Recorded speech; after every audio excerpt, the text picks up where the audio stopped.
Ulama dunia mengecam pernyataan uskup Yunani.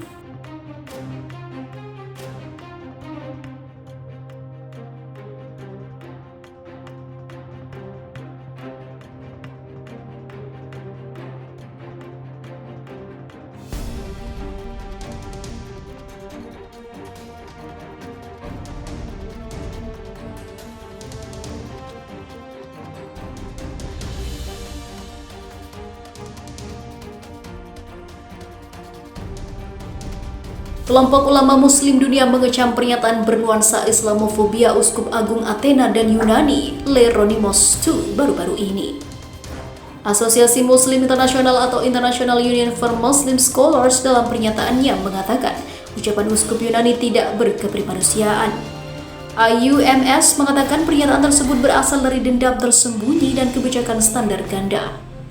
Uskup Yunani benar-benar tidak tahu apapun mengenai Islam, ujar IUMS dilansir dari Anadolu Agency.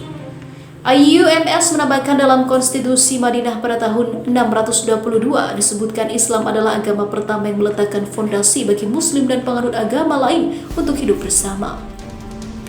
IUMS meminta Organisasi Kerjasama Islam atau OKI memainkan perannya untuk membela Islam. IUMS juga mendesak negara Muslim mengutuk pernyataan provokatif itu. Dalam pidatonya di televisi Sabtu pekan lalu, Ieronymos II mengatakan Islam bukanlah agama melainkan partai politik dan pengejaran. Pengikutnya adalah orang-orang yang berperang. Mereka adalah orang-orang yang tersebar. Ini adalah karakteristik Islam, katanya dalam pidato yang disiarkan di televisi sambil merujuk pada Sultan Ottoman Mehmet II, dilansir dari TRT World pada Selasa 19 Januari 2021. Sementara itu diberitakan sebelumnya, cendekiawan Muslim dunia serukan boikot massal Israel. Persatuan Cendekiawan Muslim Internasional pada Minggu menyerukan boikot massal terhadap Israel sampai mereka menarik diri dari semua wilayah di bawah pendudukannya. Pernyataan dari lembaga Islam tersebut ditandatangani oleh Presiden Ahmed Errajuni dan juga Sekretaris Jenderal Ali Al-Karadagi dan dipublikasikan di laman Facebook resminya. Kami menyerukan memboikot negara Israel yang saat ini menduduki Masjid Al-Aqsa. Mereka sudah tidak membiarkan saudara dan saudari kita di dataran tinggi Golan untuk tinggal dengan aman, Suriah dan di Palestina, serta menghancurkan tanah dan rumah mereka. Tulis pernyataan itu dilansir Anadolu Agency. Rilis resmi mengatakan melawan pendudukan dengan cara yang sah dan mengusir penjajah adalah kewajiban moral menurut Islam, diakui oleh hukum internasional dan juga resolusi Perserikatan Bangsa-Bangsa atau PBB. Mereka yang membeli atau memasarkan barang penjajah diakui sebagai orang pendosa yang bersekongkol dalam kejahatan itu. Karena itu, kami menyerukan kepada semua Muslim untuk boikot ekonomi massal terhadap Israel sampai mereka menarik diri dari semua wilayah pendudukan, tambah pernyataan itu. Saat ini, Mesir dan Yordania sudah menormalisasi hubungan dengan Israel, sedangkan negara Arab terbaru yang mengikuti jejaknya adalah Uni Emirat Arab, Bahrain, Sudan, dan Maroko.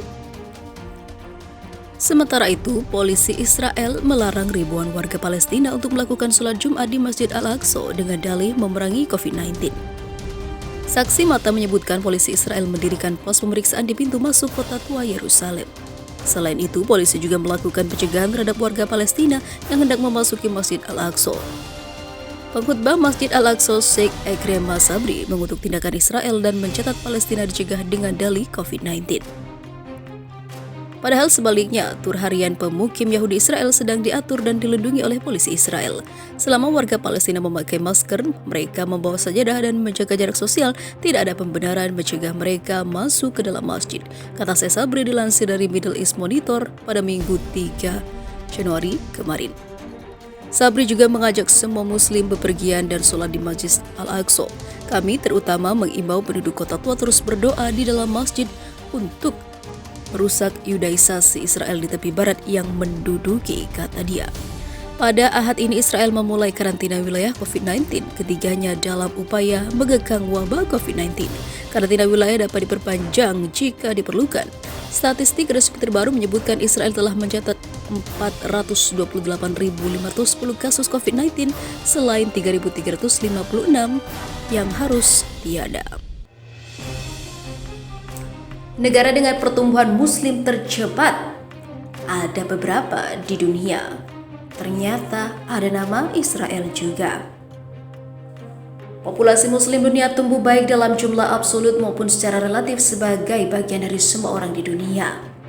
Forum Religion and Public Life Pew Research Center telah membuat laporan tentang pertumbuhan muslim tercepat di berbagai belahan dunia. Laporan tersebut berupaya untuk memberikan perkiraan terkini tentang jumlah muslim di seluruh dunia pada tahun 2010 dan untuk memproyeksikan pertumbuhan populasi muslim dari 2010 hingga 2030. Jumlah muslim diperkirakan akan meningkat sekitar 35% dalam 2 dekade mendatang, meningkat secara absolut dari 1,6 miliar menjadi sekitar 2,2 miliar orang pada tahun 2030. Di Eropa misalnya ada beberapa negara yang telah memiliki populasi muslim selama berabad-abad di mana pertumbuhan mereka tidak didorong oleh pendatang baru tetapi oleh populasi tradisional yang telah ada selama berabad-abad seperti di Rusia, Kosovo dan juga Albania. Sementara itu Asia memiliki perbedaan besar dalam populasi muslim, misalnya negara dengan populasi mayoritas muslim terbesar diproyeksikan menjadi Pakistan pada tahun 2030. Namun Asia juga memiliki negara dengan populasi minoritas muslim terbesar yaitu India yang diperkirakan akan tumbuh hingga hampir 16% dari populasi pada tahun 2030. Di antara populasi muslim yang tumbuh paling cepat di kawasan Asia Pasifik adalah Selandia Baru dan Australia, keduanya didorong masuknya imigran baru, tetapi juga Afghanistan yang terutama didorong oleh tingkat kesuburan yang lebih tinggi dari rata-rata bagi muslim daripada negara lain. Berikut prediksi pertumbuhan muslim terbesar di sejumlah negara. Ada Amerika Serikat, jumlah muslim termasuk orang dewasa dan anak-anak di Amerika Serikat diproyeksikan menjadi lebih dari 2 kali lipat. Meningkat dari sekitar 2,6 juta atau sekitar 0,8% dari total populasi Amerika Serikat pada 2010 menjadi 6,2 juta atau 1,7% pada tahun 2030. Sebagian besar karena imigrasi dan kesuburan yang lebih tinggi dari rata-rata di antara muslim menjadikan muslim di Amerika Serikat pada tahun 2030 sebanyak orang Yahudi atau episkopal di Amerika Serikat saat ini.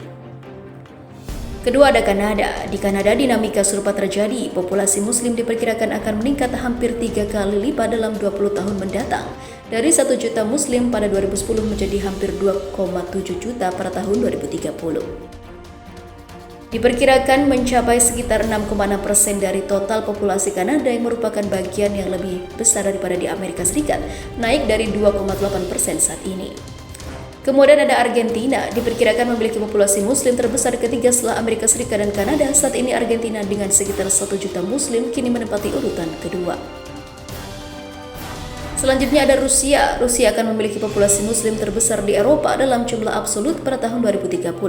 Seperti halnya saat ini, populasi muslimnya diperkirakan meningkat dari sekitar 16,4 juta menjadi 18,6 juta pada tahun 2030. Tingkat pertumbuhan populasi muslim di Rusia diproyeksikan menjadi sekitar 0,6 setiap tahun, lebih rendah dari tingkat pertumbuhan muslim secara keseluruhan di seluruh dunia. Berikutnya ada Cina. Sementara itu muslim membentuk hanya sekitar 2% dari populasi di Cina. Tetapi karena populasi Cina sangat besar, populasi muslimnya diperkirakan menjadi yang terbesar ke-19 di dunia pada tahun 2030. Kira-kira kurang dari 30 juta muslim. Yang terakhir ada negara Israel. Israel diperkirakan memiliki populasi muslim lebih dari 75% pada tahun 2030. Diperkirakan muslim Israel meningkat mencapai 23% pada tahun 2030, naik dari 17,7% pada 2010 dan 14% pada 1990.